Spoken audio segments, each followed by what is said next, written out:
had, if you had a parent, if I came to you and I said, "Oh, I think my child has got ADHD," Mhm. as a social worker, if you were to put your social worker hat on, what advice or guidance would you ideally want to share with me as a parent of a child Mm. who's got a little bit of spiciness? That's a great question. I guess firstly for me, it would be figuring out, is this genuinely the diagnosis we're looking for? Is there another cause?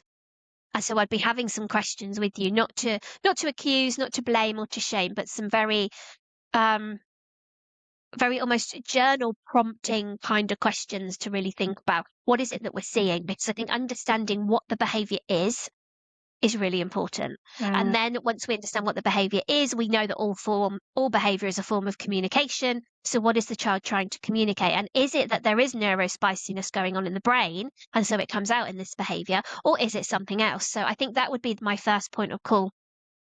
If we're saying then that there isn't any trauma, or there's very minimal ACEs, 'cause let's be honest, we all have something. Let's not pretend that nobody has had any ACEs. That would be very naive of us. But if we're saying that minimal ACEs, minimal trauma, not inactive trauma, we're not looking at that, there is a lot of security, a lot of love, a lot of care, a lot of nurture. Then I think we'd be looking at what is it that we can do, really stripping back to the basics. mm, So really stripping back to basics. And I guess if we think about some of the questions we had, Mandy, in our last session about consistency, about predictability, so that when that brain is doing its neurospiciness as it does, is what can it come back to that it knows is there no matter what? yeah. What is it that we do every Monday morning, every Tuesday morning? What does my Monday afternoon look like? What does my Thursday evening look like? What does my weekend look like? And things like that.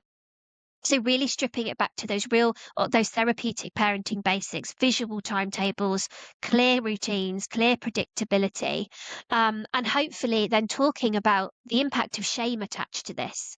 Because there is, I guess, a small argument around the fact that being considered, let alone yet even being labelled as having an element of neurodivergence, of having a diagnosis from CAMS, could induce some shame and some trauma attached to that. Yeah. So recognizing for parents that yes, this might be here, but this is not the child's fault, and therefore we need to be, really nurturing and empathic in that way.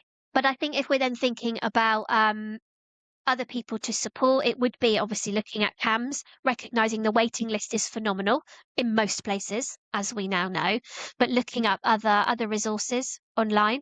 But also being careful with what content you're consuming, because we know there's some more toxic stuff out there. So make sure it's legit, make sure it's, well founded, well researched, and things like that. Looking for local parent contact groups, so other parents who are experiencing similar stuff. So you've got peer support, I think is really important.